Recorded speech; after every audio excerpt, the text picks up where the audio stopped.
racing fantasy come true. But no, Stable Duel. Download the Stable Duel app and play today.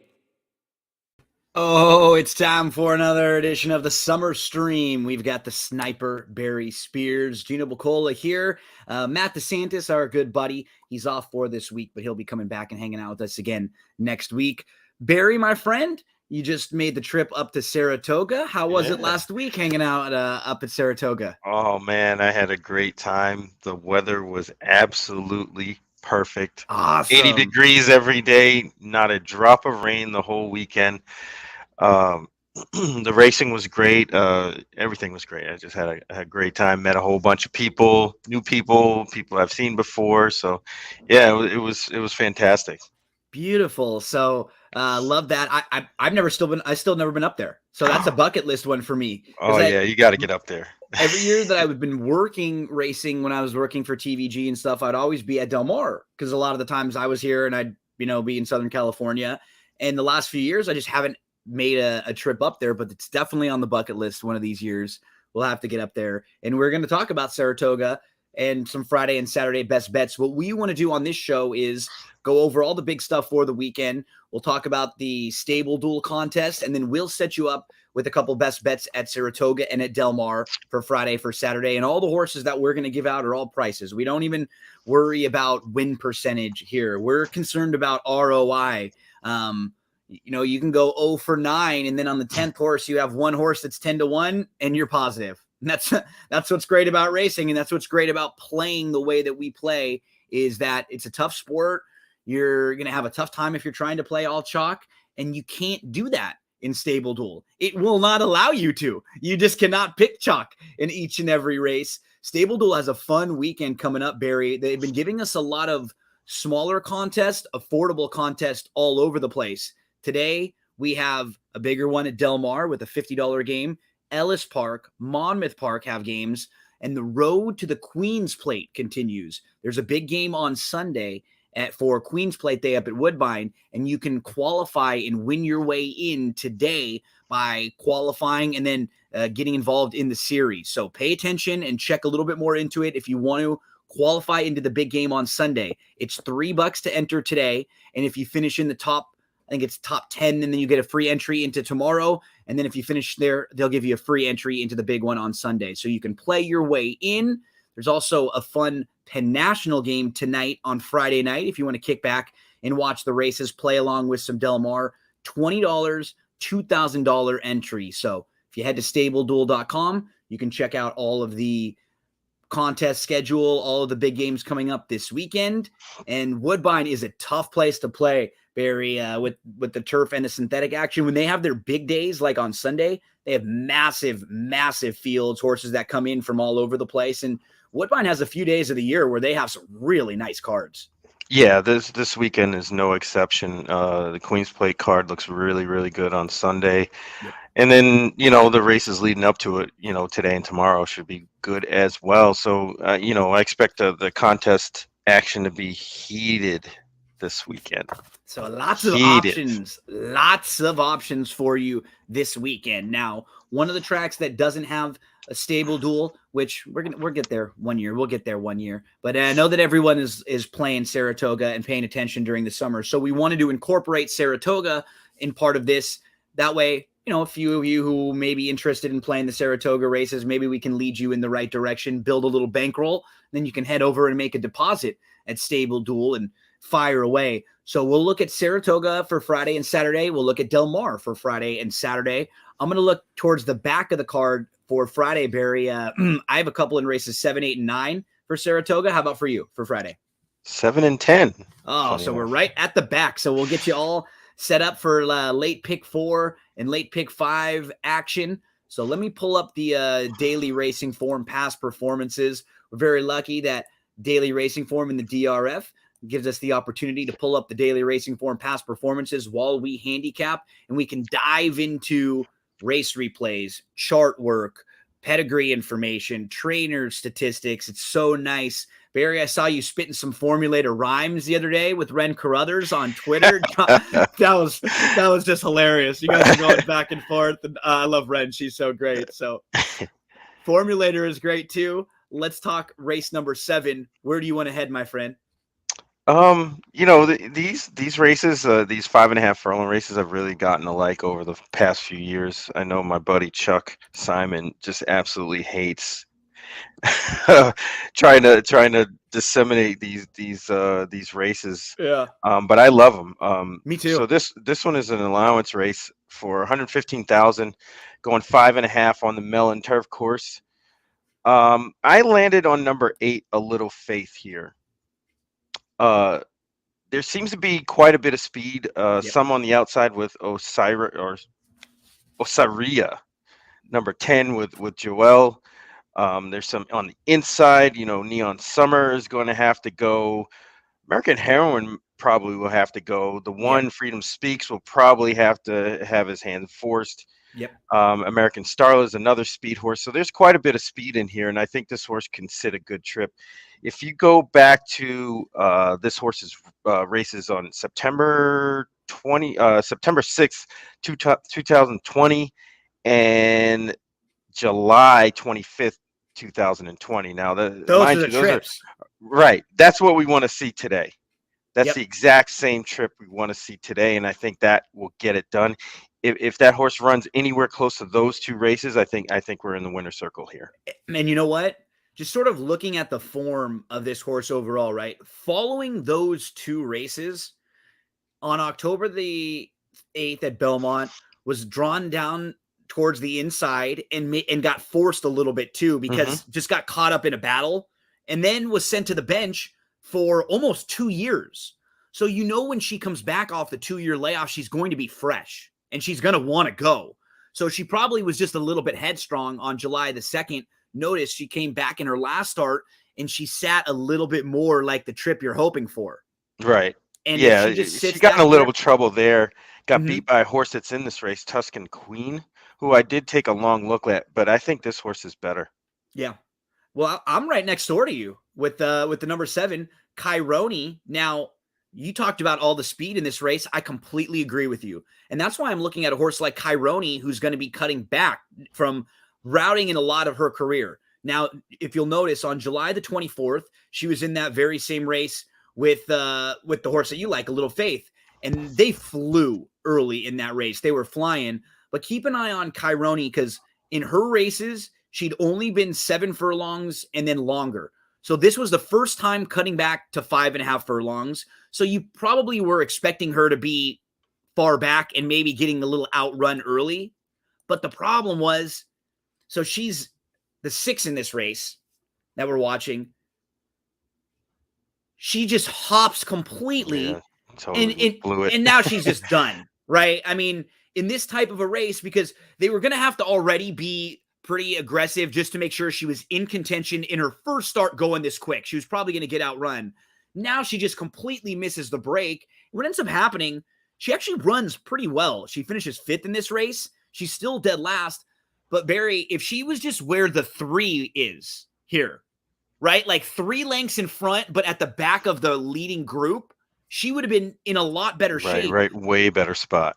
But she has to make up, like she has to use her run just to get into contention. And then by the time that she hugs the rail and moves right back into it, she's a little bit flat. And she just doesn't have quite as much punch here. I can understand this was her first start cutting back to a sprint, and she had to do all of that just to get there. It's not as if she's done either. She's still kind of trying, but she's down towards the inside where there's not a whole lot of room. It's not as if she would have been able to finish much better than that. I think she's a little bit sneaky here, making her second start at a sprint.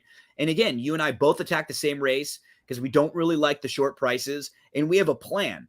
We're hoping that these horses can sit, in a race where there's a lot of speed in here. So Chironi and A Little Faith right next door to each other for me and Barry at Saratoga today in race number 7.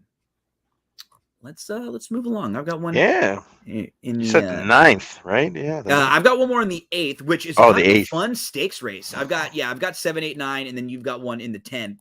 So the 8th race is a really strong stakes. It's a $135,000 stakes race for fillies and mares who have not won a graded stakes so far this year. So you have a lot of legitimate horses who just haven't won a graded stakes this year, like Army Wife, who is a legitimate graded stakes winner. Army Wife was in the Alabama last year, was grade 1 placed, won the Black Eyed Susan, won the Iowa Oaks, legitimate runner. You've got and Vuitton, who's a legitimate graded stakes type. You've got Bonnie South, who's been in graded stakes races knocking on the door over and over and over again. Like, these are, if any one of them showed up in a grade 1, it wouldn't be shocking. So to see them in here really shows you how strong this race is. I like the 5, kind of an up and coming filly for Shug in here. You go through her career, she's progressing very nicely. Her 2 races that she didn't win, they were both on an off track. Her debut, she hooks a sloppy track at Gulfstream. She comes back in her second start. She breaks her maiden. In her third start, she again hooks a good racetrack. And in that June 12th race, she was kind of bumped around at the start, and she drew the rail that day. She was able to recover well, but she runs right into traffic. She wants to go. She was buried. She had to maneuver through traffic. She lost to a horse named Brattlehouse, who was basically sitting right on the lead and who had already opened up about 5 lengths at the top of the lane. She comes back, and this was the race that I wanted to show, the July 10th race for First to Act. So she's the number 3 that we're watching in here. And she settles inside, and she's going to settle 4th, maybe about 2 or 3 lengths off, and she's traveling pretty well. So first, she's in a little bit of crowding right here in some traffic, but she's going to get out of that spot and settle pretty nicely down on the inside. She's got the pink cap. So you see Baby Man, who's opened up a few, but she's in a pretty good spot as far as positioning. It's just, maybe going to be a little tight and a little crowding, but she's not too far out of it. And they start to slow things down a little after, everyone sort of secures their position, and looks like she's going to get shuffled a little bit down on the inside. She actually has to right here kind of tap on the brakes and wait for just a little bit because she's a little headstrong here. She wants to go. And then you never know when horses have to tap on the brakes if they're going to be able to kind of start and stop again. So right here, she's in great spot, just kind of waiting. And now it looks like that spot's kind of closing, and she's kind of backing up a little bit. 7 and 2 are up front. I was extremely impressed, Barry, when she's able to angle out, though, right here. So she's kind of looked like she's hard ridden a little right here when they're asking her. At the top of the lane, I thought the top 2 were gone. I thought the 3 in the pink hat is completely done. Now watch when they just kind of angle her out and she starts to stride. They tip her to the outside, and it's just like blow right by City.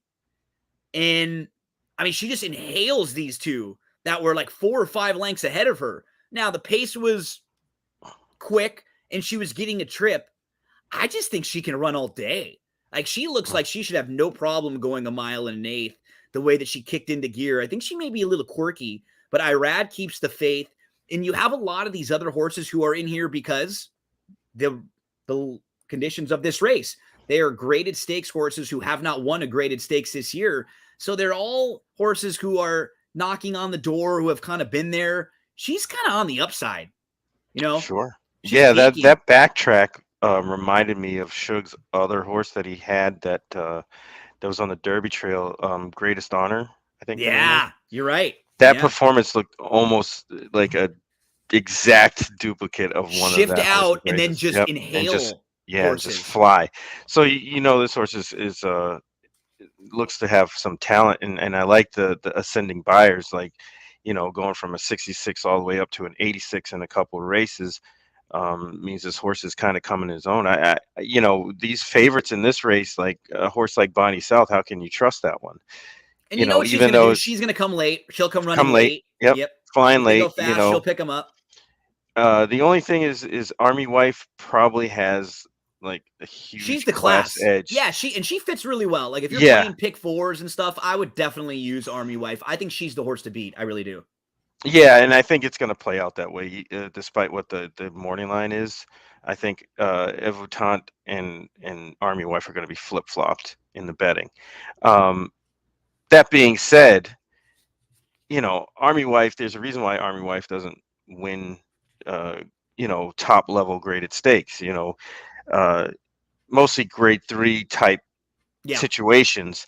This is that kind of race, and on being on the rail, which hasn't been the greatest place to be, although recently it has been a little bit better.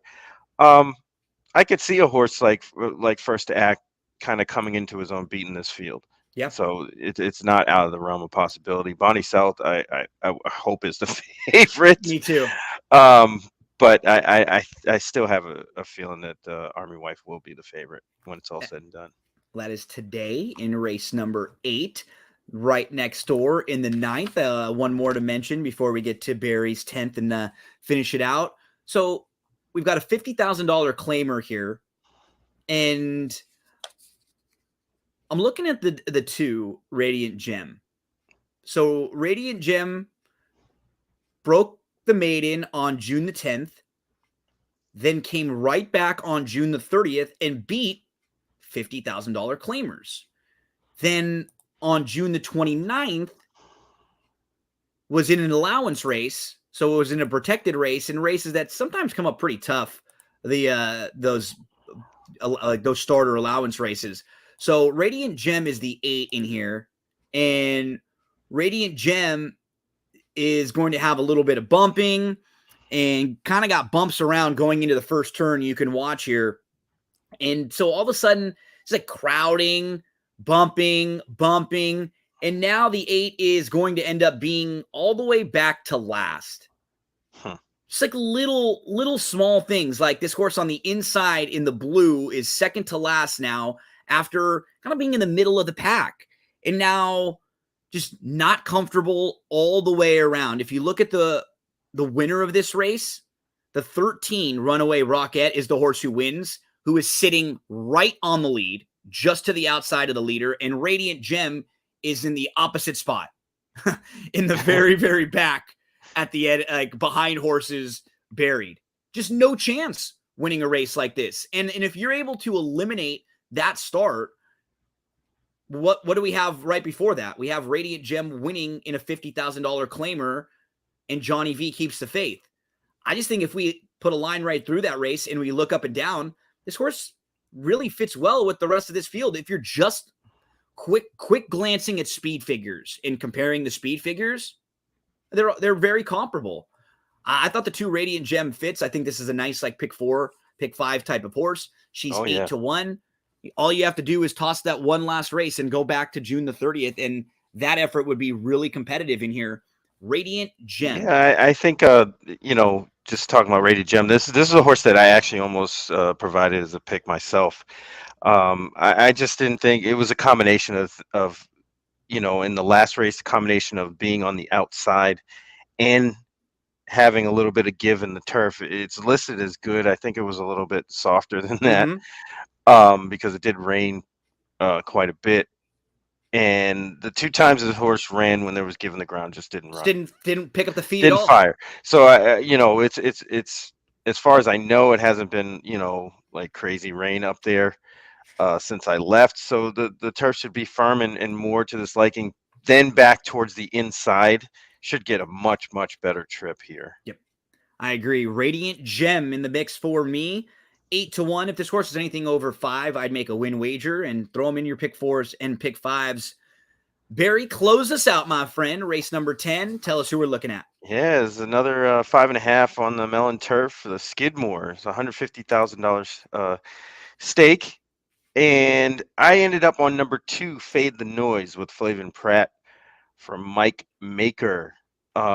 This horse just did a complete turnaround in his second start at Ellis Park, going 5.5.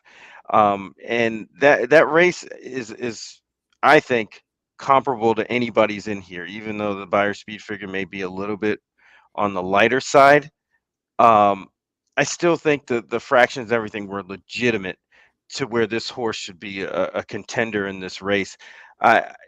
it's really tough because a lot of these horses haven't run very much. You got No Nate Hudson, who is probably going to attract a lot of attention because of the connections. Yeah, Wesley Ward, Johnny V. Not saying that horse can't win or anything like that, but I like to take shots against horses of that caliber in a race like this, where absolutely agree. everybody kind of looks the same. One right move, one wrong move could really ruin your day, and with a horse that's probably going to be a really short price, I want to try to avoid that in this situation. So I think this horse is quick enough to be close enough to the lead, not too far back, doesn't really need the lead either. And I think this horse is going to be a good spot at a right price, and hopefully we can catch lightning in the bottle and win. One thing you and I love to do quite a bit too, fade that noise. Fade Yeah, it. Fade the the noise. noise We don't there, like noise. Maker and Pratt teaming up 8-1. So we've helped you navigate through the late pick 4 today at Saratoga with some best bets along the way. And again, what's nice is we are giving you horses that are less likely winners of races. There aren't going to be many days where you sit here and every horse that we gave out won, but we don't need to do that. All we need is 1 or 2 of these horses throughout a pick 4 sequence, and then you hit your pick 4 because you're able to chalk the rest of it out. You need 1 or 2 of these horses on top of a trifecta or in the second spot. You need 1 or 2 of these horses in your stable dual lineup to give you the opportunity to build around. So I'm never worried about winning every race. I'd love to, but I don't, my approach isn't that way. Like my approach in gambling isn't to that. I'm even trying to necessarily win every race. I'm okay with saying, you know what? That 2-1, who I thought should have been like 3-1, they won. I took a shot on the 10-1 shot, who was an overlay. If I do that every single race, I'm going to be in good shape long term. That's our approach. That's, I think that's the way to look at it when you're playing the races. And it's hard because you will have days sometimes where when we're picking less likely winners, our horses get in some trouble. They don't run that well, and it's chalk all day. And I'm ripping up a bunch of tickets. And if you're the type of person who has a tough time in between your scores, that's hard to deal with sometimes. It's hard if you go a week or two between a pick 5 hit because you've been 3 out of 4 or 4 to 5 and you've been playing big prices. But I promise you, if you had a friend that was sitting next to you and you both had the same amount of money and you played the same exact tickets and they played a lot of chalk and you played more prices, at the end of the week or 2 weeks, you will probably have made more money than they will. You might have only hit 1 or 2 of your tickets. They might have hit 5 or 6. But at the end of the week, if you've got more money, that's what matters the most to me. Honestly, that's what I'm caring about. So, Sniper, let's head on over to Del Mar. Let's talk some Del Mar for Friday, my friend. They have a $50 Del Mar contest coming up later today. Now, keep in mind, the post time shifts a little as it's getting light, or it's getting dark a little earlier. So now they will start at 6:00 p.m. Eastern time, 3:00 p.m. 3:00 p.m. on the West Coast for Del Mar's first post today. I've got 2, 5, and 7 for Del Mar. How about for you, my friend? 3 and 5. 3 and 5. So let's start with Del Mar, race number 2. And then we'll head on over to Del Mar's third race. So I am going to try this coming up week. I haven't been able to make it out to Del Mar this year at all either, but I'm going to try to head down there on Thursday this week, I think, because I'd love to get down there on a day when it's not as busy, when I can just kind of get in and out. I can say hello to a few people, kind of hit my spots, and then not have to deal with as much traffic on the way. So I'm going to try to get out there on Thursday this week, if possible, taking a few races. I want to bring my son out one of these times, but he's in that 2 stage where I don't know right now if it might be the best, if it might be the best thing to do. If like 1 or 2 things doesn't go poor Milo's way, he is not a happy camper right now. When he hears those letters N-O, he is not the happiest. So, well, maybe wait till Mom can come out. Come on, Pop. You're supposed to say yes to everything. I know. I don't mind. It's only when he's climbing on things where I'm trying to say no, and then he still wants to look at me and say, no, Dad, I'm going to get on that. I'm going to do what I want. So, let's get to race number 2 for my first play today. One thing in just my years of watching a lot of the Southern California races, interacting with people in Southern California, one thing you'll hear a lot of people always talk about is how good Brian Corner is with some of the young horses. And in this particular case, the 9 Danzig's Star Storm debuted up at Golden Gate, and she's a 2-year-old who's going to be making her 4th career start. So her first 2 races are up at Golden Gate, and she's facing open maiden special weights. Honestly, she doesn't run that poorly in either of them. They're both on the synthetic. She's 3rd and she's 4th in those races. She comes down to Southern California. She comes into the Brian Corner barn. And on July the 1st, she's over at Los Alamitos. She's a step slow. She's kind of wide. She's in between. She's 5th. She's 3 lengths off. Then she gets shuffled. She angles out 4 wide at the top of the lane. She's right up into contention. And she was just a bit even late because of some of that early trouble. She just misses 3rd. Now the blinkers come on. And honestly, I just don't think this is the strongest race in the world. She's got some experience. This will be her 2nd start for Corner. So now he puts the blinkers on. He's kind of figuring her out now. What does she need to maybe just get a little bit more out of her? Because we don't need that much improvement for her to be a winner at this level. I look up and down the rest of the field. I'd imagine the Rain Song is going to take some money. Sure. This is a horse whose race at Los Al was fine. It's all right. He's going to take a little bit of money, but nobody in here scares the heck out of you. Grazed My Heart was just in front of Danzig's My Star in one of those races, but actually was defeated by Danzig's My Star on May the 27th. I think she's just right there with this group. If you're playing stable duel, she feels like she is a top contender that you just have to pay a lot less for. I think she's a great pick 4, pick 5 type of horse. If she is over 5-1, I'll make a win wager on her. That's Danzig's Star Storm. Spoke about Hector Barrios last week. He's had a fantastic start to the meet. When you think about what he does well, it's more turf.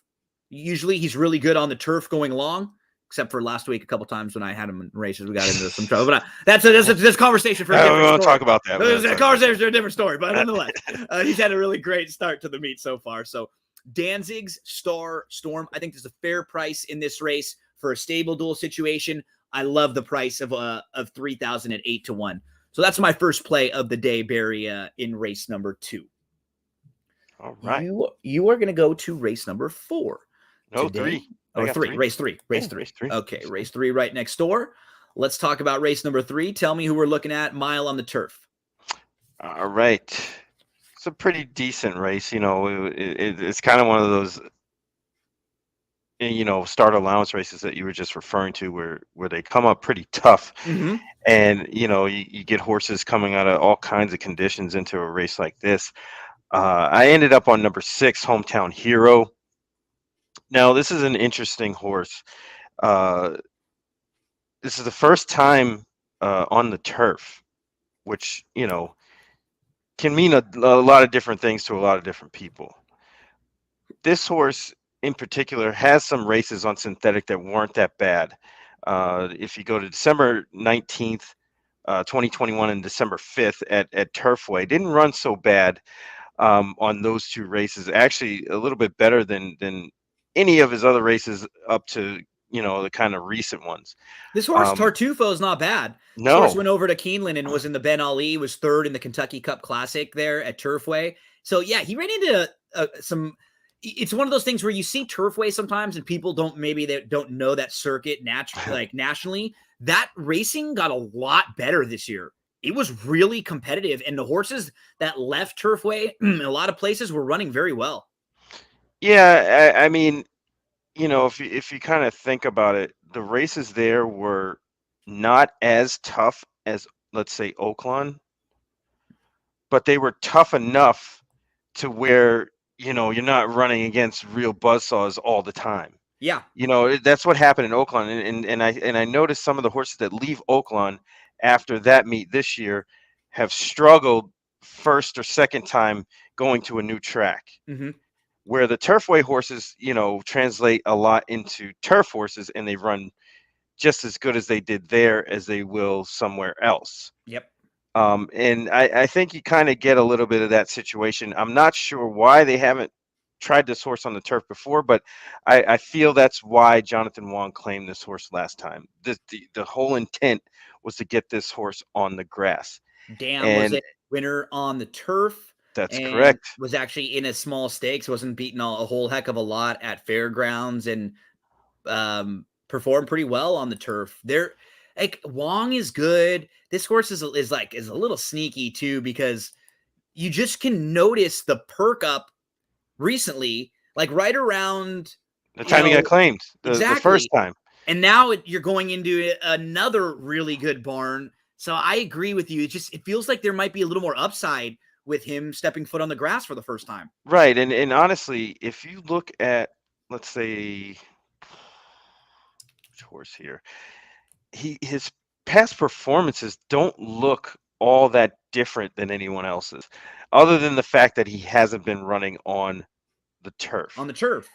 Right. And there's enough speed in here, I think, where I don't think they're gonna want to try to jump the gate and get out in front. I think they want to sit and take their time with this horse on the stretch out. Um, and I just think this horse is just going to sit a great trip. Whether or not he takes the turf is really the gamble. But I'm willing to, Jonathan Wong has really good numbers first time off the claim. And, first time on turf, he does pretty well. And this horse has had 2 turf workouts since his July 3rd win at Churchill in the mud. So I just think this is the right spot at the right time. If this horse is going to win, it's going to be in this spot, and then we'll see what happens from here. But I'm willing to give him a shot. I mean, none of these horses blow you away off the past performances. This is a little bit of an angle that I'm going to take.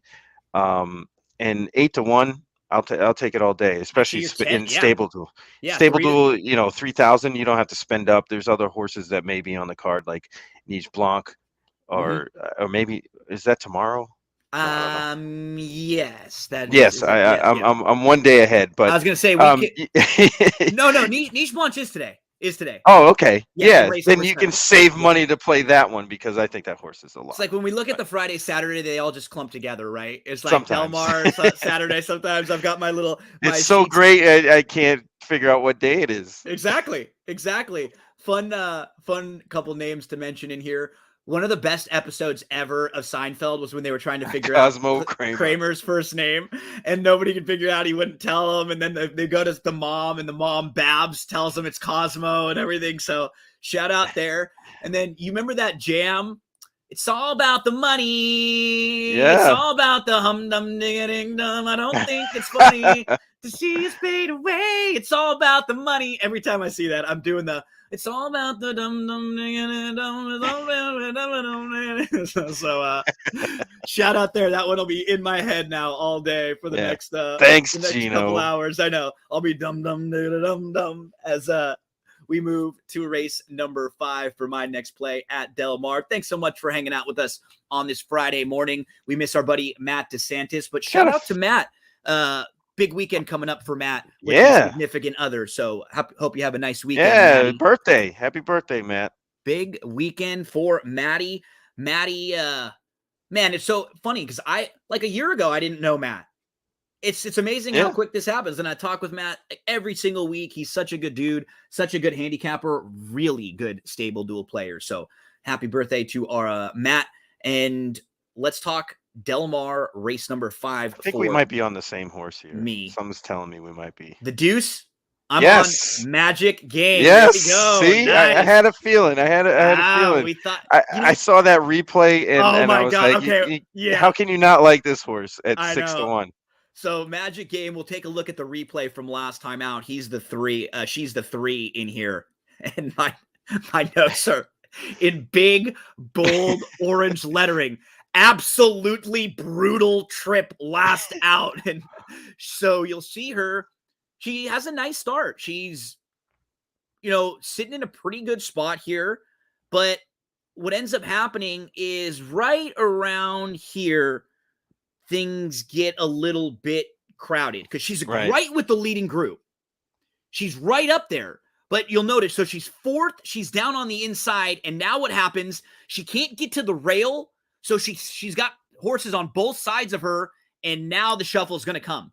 So she goes from sitting 3rd or 4th. Now all of a sudden you lose those 2 lengths of positioning. Now she's back down on the inside. She's behind an entire flight of horses. and turning for home. Well, starts to make a move right here. Yep. And gets stopped. Nope. There's a wall of horses. Yep. And then it happens again. Yep. Just And waiting. it happens I mean, again. turning for home. Where's she going to go?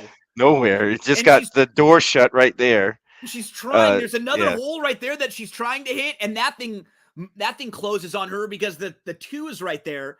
She's just got zero chance to run. And even late, like the horse kind of to the outside of her that comes up next to her, it looks like the horse is going to run right by her, but she's just like, nah, you're not going to pass me. I just couldn't do more here. That was a really unlucky trip for Magic Game. And what I like, Barry, more so than even that troubled trip, is she had a tough trip on May the 22nd too, where she had a slow start. She just was hooked 3 wide all the way around the track. And at the top of the lane, she was just done because she was wide. Her debut was really good. And, she has the ability to get back to that debut race. We just saw what happened when she had trouble last time out. I think she's a good fit in here. She's 6-1. If she's anything over like 7-2, I'll play her to win. Yeah, absolutely. I don't know if she's gonna be that high, which is scary to think. She's gonna be probably lower than that. I would think more 3-1 ish. But still, from a stable duel perspective, this is a horse to be on. You're gonna get value. Spend less for a horse that's probably going to be second choice. Yeah, it's a good spot for Magic Game. We're both on Magic Gaming here. Nice stable dual play. And if you can get the right price, get a little value here, but Magic Game. So I've got one more in race number 7. How about for you?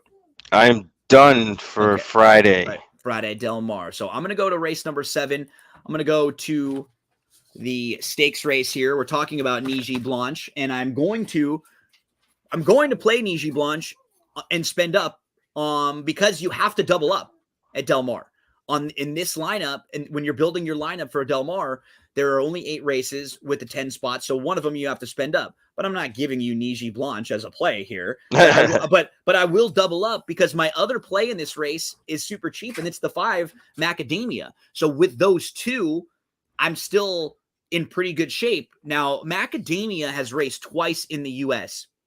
If you go into her races in Brazil, she's a multiple Group 1 winner. So she has some ability. She has some class.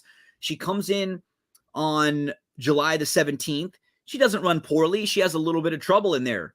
Last time out, Macadamia got bumped around at the start. She settles inside, and she's traveling really, really well. I mean, she has a brutal trip in this one, too. To the outside game. Macadamia, who I played her last time. It's funny. That's what ends up happening, right? You play these horses, and so your focus is on them when they're running.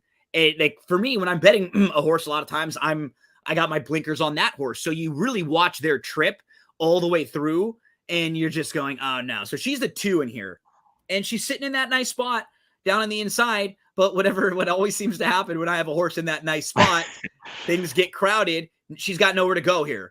The 8's in front of her. The 7's kind of pinning her in. The 4's now making things difficult on her.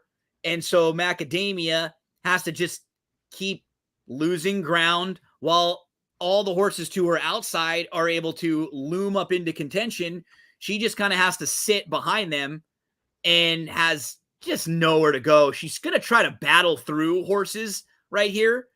And she's just begging out, calling out for some room. She tries to duck down to the inside here, and she cuts off this horse down on the rail that was like backing up. They took a look at that, and there was no inquiry. There was no change made, but she just gotten a ton of traffic trouble here, and she's rallying down on the inside again. I don't know. Never got any momentum. I mean, the horse, if that horse would have been able to get out wide, would have been right there at the finish. I mean, even more so than she really was. I think this is a better trip. This race should set up way better for her. Macadamia, but unfortunately, she runs into a buzzsaw. Niji Blanche is super nice, right? So she's awesome. She's just gotten better the last couple years. She's quick, but she can sit off the pace a little bit. She's versatile. Leonard Powell has done a fantastic job with her. She's your 4-5 favorite today. And in a stable duel situation, you can spend up on her and then put a horse like Macadamia in, and you're in okay shape because Macadamia will only cost you $750 in your stable duel lineup off that 12-1 morning line. So it would be okay to spend up on Niji Blanche here a little later on. Play the exacta too. Yeah, right. Our friend Sister O'Toole we used last time. She plays. She ships over for Graham Motion. So that is today. Del Mar stable duel game for $50. Make sure to get entered in as we turn the page and head on over to a little Saturday Saratoga. Were you looking for Saturday Saratoga, Barry? I think we're in 6 and 11. 6 and 11. So you start us off in race number 6 at Saratoga. I'm going to be in races 8 and 9. And tell us who we're looking at. Saratoga, race number 6. Now, race 6 is a state bred allowance for $95,000. This is utilizing the Wilson chute. So this is a mile race, which we haven't seen too many of these races. No. I think we're going to end up seeing more the second half of the meet. But this is a tough race in general because the distance, how the layout is at Saratoga, and we haven't seen too many of these. So the bettors are probably going to be really confused. I know they're going to bet right. I know they're going to bet the 1A Best Idea, who, speed figure wise looks the best here, but I have to say, looks kind of vulnerable. Mm-hmm. I don't think this horse really likes to win races, period. He's 1 for 5 with 3 seconds. And what's hard is, can he win? Yes, and he's passed horses, but his only victory came when he was right on the lead in his career debut. Right, and there's enough speed in here that this horse might not dominate. I think Dr. Blute is really gonna force the issue, and then also the horse that I like is going to be forwardly placed, and I ended up on the 4 Whittington Park for Brad Cox and Irad Ortiz. I just like this horse's progression. I know, this horse actually has a win over the Saratoga racetrack. Has run there half the starts anyway. But I think the stretch out is going to do this horse well. I like the comeback race. It wasn't overly aggressive, and it seems like this is the spot where they wanted to be. I mean, you can see the horse shake the rust off kind of race. Yep, exactly. And Brad Cox has really gaudy numbers second time out off a layoff. Even in his bad race last year, he was behind Shipsational, who was in Senbei, who were very good horses. And at that time, they were in excellent form. So no knocks at all. This feels like a really nice second start back off the bench return spot for Whittington Park. You're going to get the Lasix for the first time also. Lots of little things. Yeah, right? It's almost like a makeover package. I mean, and this is a really good spot for this horse because there's nobody that's overwhelming here that is just like, nobody scares you. Nobody, exactly. Nobody scares anybody in this race. I think it's going to be a real competitive event, and you can't go with chalk in a situation like this. Not for me, anyway. No, not at all. So that is race number 6 at Saratoga on Saturday. Whittington Park, 8-1 shots all over the place for me and the sniper today. That's what's up. Let's head to the Lake Placid. Now, I'm not sure if this horse will be this price, but if she is, Eminent Victor at around 5-1 is the play. She lost to Dolce Zell on July the 22nd. Dolce Zell is also in here, but Eminent Victor just had a little bit more of a tough trip in here. So the race that we're watching, Eminent Victor is the 6. And boop. I mean, she stumbles pretty badly at the start. If watch it one more time. So the 6's nose goes down and then gets kind of jumbled together and now backs up. And it just, like, it takes a while to get comfortable. I know that if I stumbled at the start of a race, I'm probably going to take a little while to get a few strides going, right? So then she's a little, like, in between horses, and you kind of have to rush up. Now she settles okay, fine. She's in the second flight. settles fourth. She's just to the outside of Dolce Zell. And what's funny is that basically ends up being the race. Those two horses that are sitting in third and fourth right now, the 5 and the 6. Because if you just flip just a little bit farther in the race, we watch the 5 stay inside and the 6 move to the outside. So tail of 2 trips. 6 is going to move wide early. Let's make sure we're in the clear. 5 Dolce Zell is going to wait, is going to roll the dice and hope that the opening is there in the inside. And the 5 is going to get that opening right here. It's like has a moment where they have to wait, but all of a sudden Dolce Zell gets the opening, shoots through. And now we just have these 2 horses in an absolute battle, a stretch duel. And even after getting the separation, Eminent Victor lunges back, and it's a nose bob. That's the difference in winning and losing this race, is a head bob. So I'll take it one more time. That's a wicked beat. Tough beat. So again, if you're just going to get a little bit more value on Eminent Victor because she maybe had a slightly less than optimistic, a slightly less than optimum trip last time out, if maybe she's 9-2 or 5-1 in here instead of being 5-2 because of that, that might be value on her. Because if she would have won that race last time out, even just winning, I think she would be shorter.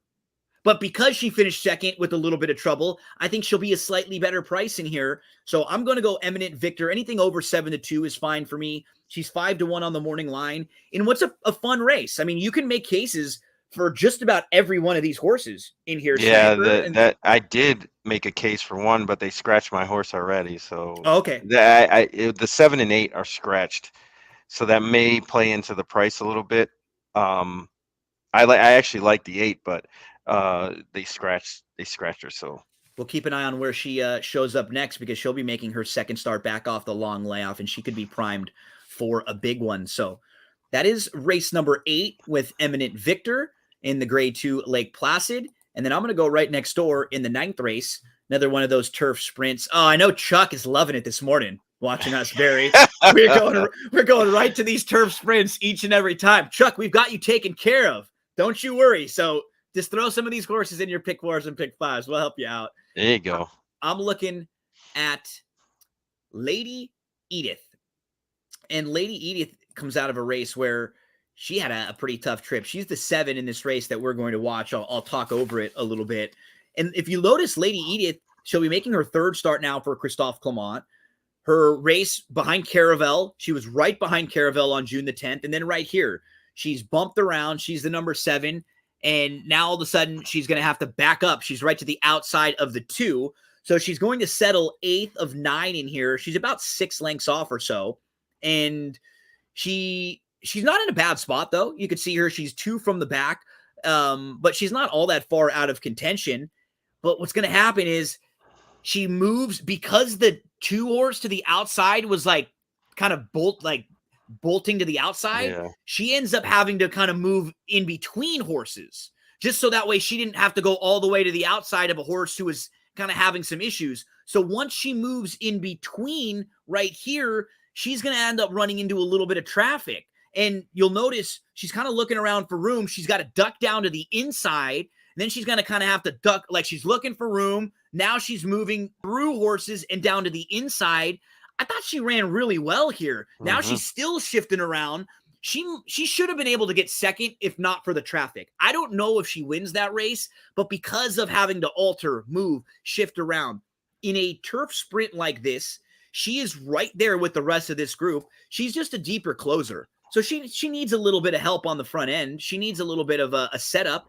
But look at the way this race looks on paper and looks to shape up. You know, you have Caravel, who I think they're going to want to be closer because last time she got the shot. Yeah, no, Caravel. So they're going to send. Wants to be up close. Illegal Smile is going to be close. You know, you've got Sarah Harper, who's going to be right on the lead. This is a horse who has flashed sub 22 sprint speed to the first quarter in every first quarter call at Oaklawn Park. This gal can fly. If she transfers over, she's going to be quick. Robin Sparkles is really quick. Right next door, Fouette is quick. And the rail horse, Change of Control, may have to show a little bit of speed just to stay out of some trouble down there. I think there are 4 or 5 horses that show speed. I think it sets up really well for the number 8, Lady Edith. She's now going to make her third start off the bench, third start of the form cycle for Christophe Clement. If she can just take one more slight step forward or just get a smoother trip. It wasn't even a McCarthy's fault there. She just had a little bad racing luck. He's due for a little bit of good racing luck with those 12 runners up and the 14 third place finishes. Lady Edith is my final play at Saratoga on Saturday, 8-1 there. Believe you've got one more, right? For a sniper in the 10th? Yes, absolutely. Let's get to race number 10. Race 11. Race 11. Yeah, because the 10th we're- is the Alabama, where Nest is going to be heavily, heavily favored. She's been awesome most recently. I'm not from like a win standpoint, but one of these races, Nostalgic, is going to show up with a good effort. There's something there, especially going long. I think she needs like a bigger field with more pace where she can get a little bit more of like an honest pace to run at. But I'm not done with her yet at some point. If she shows up, just keep her in mind as a horse who I still think has some ability, especially going longer. But let's close this thing out. Let's close out Saturday. We'll go a mile and a 16th on the inner turf, 35,000 non-winners of 3. The floor is yours, my friend. All right, man. We're going to go with number 1, American Pure. I just think that this horse might be, it has enough tactical speed to either be on the lead or slightly off, but forwardly placed. There's not much in here as far as speed goes.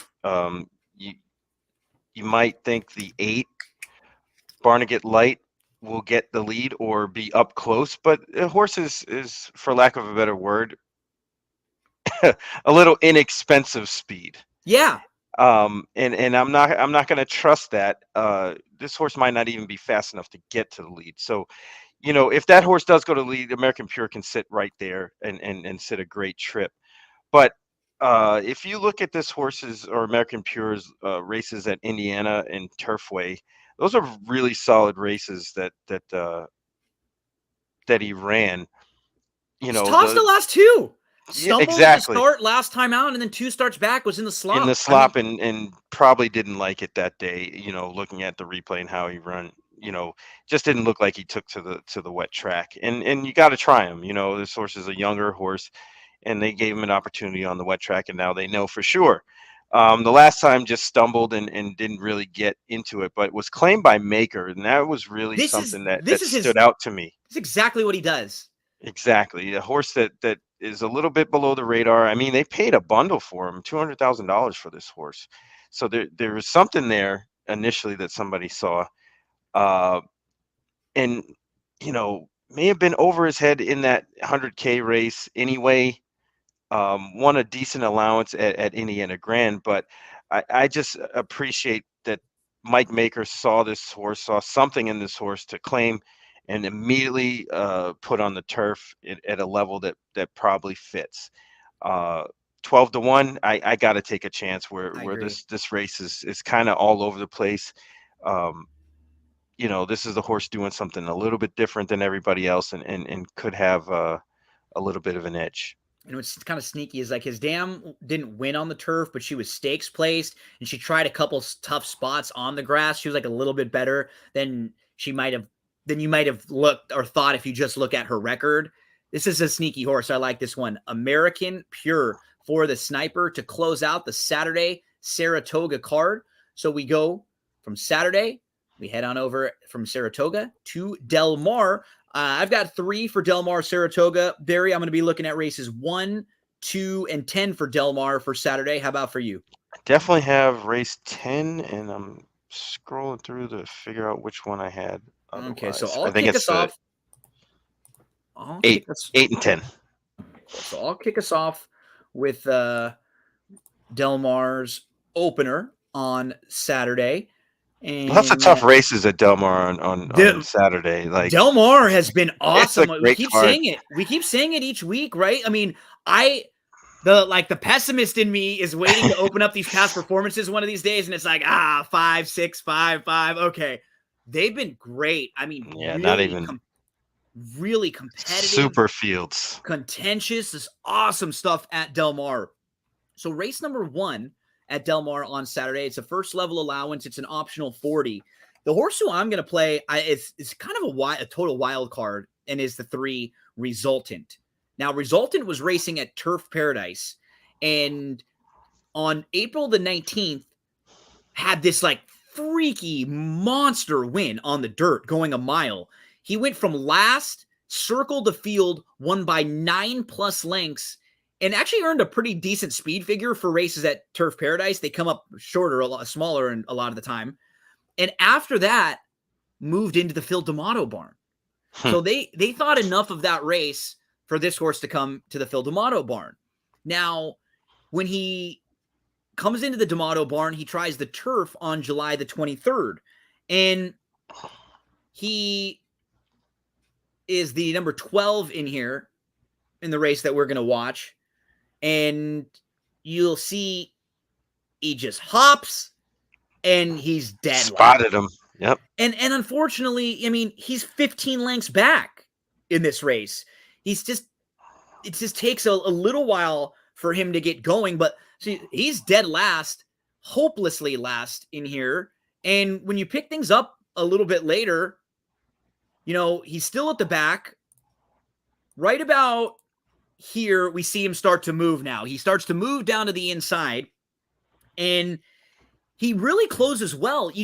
When you're 15 lengths back, you have a lot of work to do. So he's going to start to really get into it right about here, and watch him hug the rail and move to the inside. He's going to be defeated by about 4 lengths or so when it's all said and done. But after that brutal start, he didn't just pack it in. He didn't just back up. He's actually showing some pretty nice late energy down on the inside after having to make up all that ground. I thought that was a pretty decent effort from a horse who really had no business trying to close after that start. That was his first time for D'Amato. Now they've got him figured out. What do? They add the blinkers for a horse who seems like he may have some focus issues. And maybe that can get him just to really, really keep his mind on racing in this. I think he's a wild card. I think he's kind of fun in here because I looked at the rest of this field. Street Ruckus draws the rail. He's got to go. Echo Smith is really quick. He's going to go. You look to the outside. Breakfast Ride. He's going to go. And Rhetoric. He's really quick. He's going to go. So there might be 4 horses in this field of 7 that are flashing speed. Resultant is a total wild card here. But for D'Amato, with the blinkers coming on, second start now for this barn, I'm going to give him a shot, Barry. I think he can get a setup if he can just sit a little closer. Yeah, I think that's what the blinkers are for. I don't think they want to come from way back because that's not a winning move at Del Mar. No. Not on their turf course in the way it's configured. You want to be kind of like a stalking trip. His trip that he got at Turfway, or even the one that at Turf Paradise. I'm sorry, the 2 times that he ran, those would be fine. Ideal for the spot, and I think that horse can do that. I agree. It just got really unfortunate trip last time, from the 12 spot to begin with, and then hop to start. It was just not a good showing, but can definitely turn it around. Umberto was aboard, so he got him figured out a little bit. He's been having a very solid meet. Resultant kick things off in race number 1 on Saturday. And I'll go right next door for the early daily double. We'll see if we can get you started right off the bat in a positive way. So I'm looking at the number 6 T in Conversation. So the debut, he's bouncing around. She's bouncing around in the gate before she starts, and then she just completely misses the break. And she kind of moves into it, but she just doesn't really fire. I'm not really concerned much with like her race in her debut. She lost to a horse named Justique, who is one of the better 2-year-olds we've seen. This filly was unbelievably impressive. She closed from dead last, and she was just in hand. And she didn't win by like 10, but she did it super impressive. So she loses to a nice horse here. But a couple major selling points on this horse for me. I think she's going to be great stretching out and going to the turf. Her dam was a horse named Lady 10. Look at what Lady 10 did. Long on the grass. She was a 5-time winner. Her dam was a 4-time winner. All of them came on the grass. Grade 3 winner in the Autumn Miss. Multiple stakes winner. In fact, her dam won going a mile over this turf course at Del Mar in the Sandy Blue. And the only sibling that she has is a horse named Nucky, who only tried turf one time, didn't win on it, but we don't really know if Nucky didn't like the grass. He's actually a grade 1 winner. He won the Del Mar Futurity at 35-1 and was a big price that day. So her debut wasn't great. That's fine. I think she may be better going longer on the turf anyways, because her dam, all of that success came long on the turf. Now, when you think about Michael McCarthy, for me, I would always think of second-time starters. He's recently gotten better with first-time starters, but for a while, second-time starters was his bread and butter. I mean, that was where he was always at his best. If we look at the daily racing form numbers here with Formulator, 18% with horses making their second start, and a 49% in the money, and a positive ROI. If you blindly bet every Michael McCarthy horse over the last 5 years that has made their second start, 125 of them, you'd have a positive ROI. Your $2 would be $2.80. That's a really good clip for someone like Michael McCarthy. And the reason being is because a lot of those horses, Barry, are like this one, where they didn't run that well in their first start. And in their second start, they're like 6 or 8-1. And then they improve because he doesn't win quite as often, like 25 or 30%, but the horses that he wins with are 5-1-ish and above. I think it's a really nice spot for T in conversation. You know, it's been probably a slower start to the meet than they would have expected for Florent Giroux. And I'd imagine he'll have a couple days and a couple stretches where he probably strings some together. And maybe it starts right here with T in conversation as my second play on the day over at Del Mar. Sounds like a good one. I'm gonna throw something on that one. I will say though, I think for you and me, it might be more of like a smoking a conversation. Maybe we're passing it around, or a Smoking a shot, pancake, a smoking a bong and a blintz, bong and a blintz. We're passing around the old puff passer, not the tea. It's not the tea for me. I'm not really sipping on the tea. Depends on what's in the tea. I was gonna say maybe maybe some Irish tea if we can get some Irish car bombs or a little Irish coffee. But my final Del Mar play is in the 10th. Where do you want to head along the way there? Same. Okay, cool. So let's get to the 10th race at Del Mar. You tell us where you want to go, my friend, to close things out. I hope we're not on well, I do hope we are on the same horse. I ended up on number 4, Hardly Mischievous. Okay, we're right next door to each other. 4 Okay. and 5. Okay. So, okay.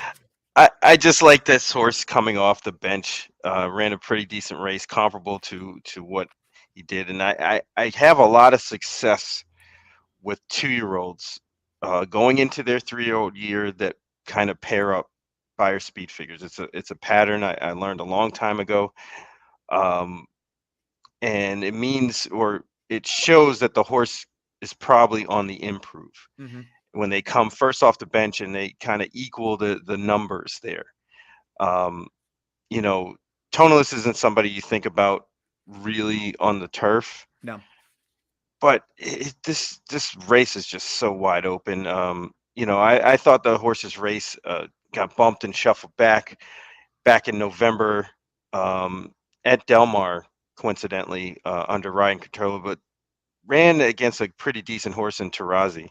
Yeah. Who you know, has gone on to run pretty well. Came out of that and won the Jimmy Durante in the next start grade 3 effort. So yeah, that was a tough race. And for your first start, you know, coming into for your first start, it's not an easy spot.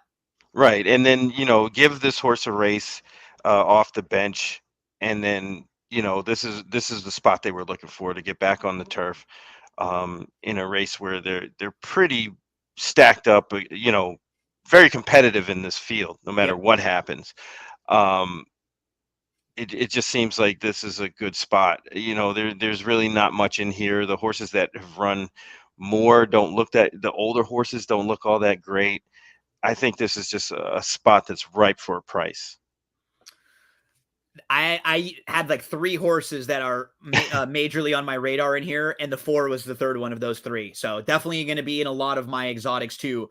I like the 5 Infinite Empire a little bit in here. Now, you look at her 2 starts. She debuted last year at Del Mar in August. she got some money that day, and she ran into a really live group. The winner is a filly that I'm a big fan of, Ain't Easy. I tried to get Ain't Easy in a couple spots this year, but she didn't really progress from 2 to 3. She was very good at 2 last year. Ain't Easy would have probably been the 3rd choice in the Breeders' Cup. And then she got hurt. And then this year, she just hasn't been able to take that step forward. But she was a nice filly last year. 3rd place finisher in that race was a horse named Benedict Canyon, who came out of that race to win their next start and then tried a stakes race afterwards. So not an easy spot for Infinite Empire in the debut. That was last year. And following that race, she has 10 months off. So she shows back up on July the 22nd in a race where she has to need the race, right? She's coming off of almost a year layoff. The race has already come back live. The runner-up in there, Keychain Girl, came back to break her maiden so far at this meet in the next start. And if we watch the race for Infinite Empire,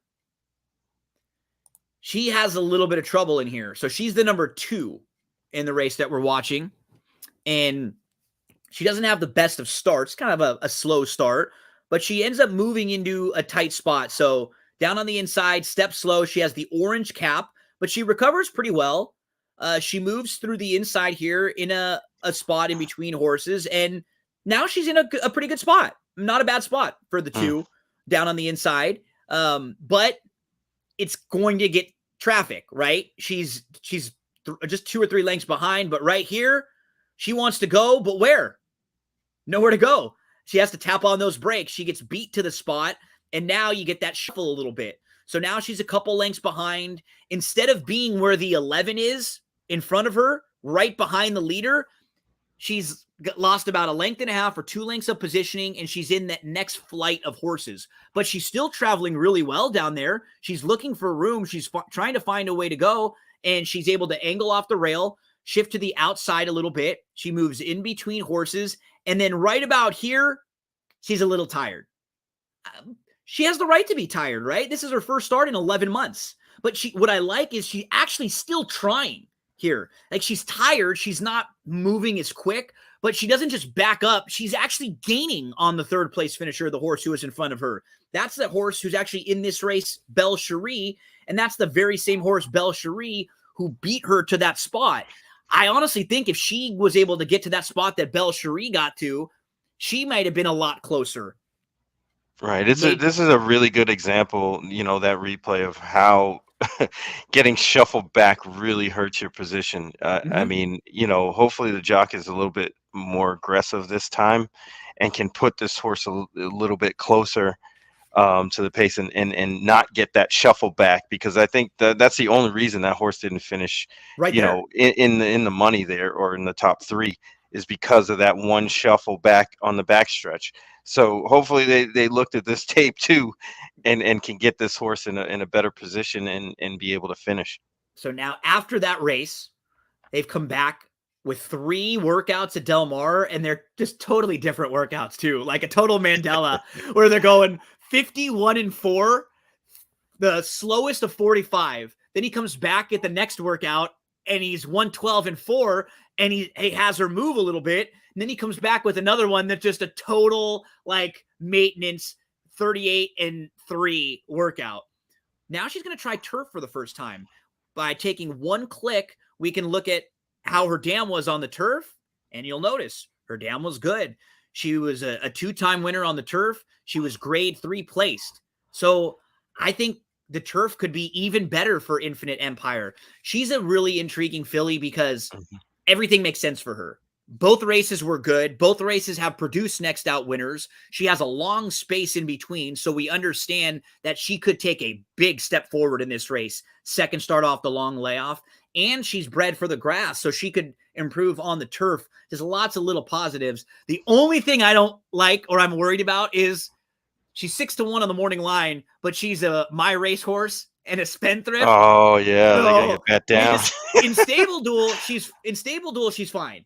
Right, because we can use her at 6-1 in stable duel, and that's fine. But if she opens up at 5-2, I'm not going to be shocked, because there's going to be a lot of money coming in on her. So throw her in your stable duel lineup because you'll at least be able to take advantage there. Make sure you have her in a pick 4 or pick 5. But if you see the first click of those odds and she's a little short, I promise you it wasn't my money. I promise you it wasn't all my money. But that's going to do it for us this week. I always love our Friday mornings each and every week, folks. You will see myself, Barry, Matt DeSantis. We'll be trying to help you out. We want to lead you to the promised land, not necessarily to the winner's circle each and every time, but we want to give you opportunities to have game changers, day changers, horses that can really make your stable dual lineup, that can make your pick four, that can make your week. Sniper, you had the privilege of heading on up to Saratoga last week, so I'm jealous that you got to take that all in. You and I will have to put it on the bucket list for next year. I'll have to try to make a plan when you're heading up there, and we can have a nice time. That'll be a blast. I know I saw our boy Chappie up there, man. Yeah, that was a great. I love that. I love the picture with you and Chappie. So good times there, and shout out to Matt. Matt, we'll see you next week. You have a good weekend, my friend. Thanks so much to everyone for hanging out with us, and don't forget about the options you have with Stable Duel coming up. It's the big game on Sunday for Woodbine with the Queen's Plate. So you have opportunities today to play for $3 and get qualified and win your way into getting a free entry for Sunday. There's a big game today at Del Mar, big contest Friday, Saturday at Del Mar, all sorts of fun. I think I got in 5 games yesterday for $40.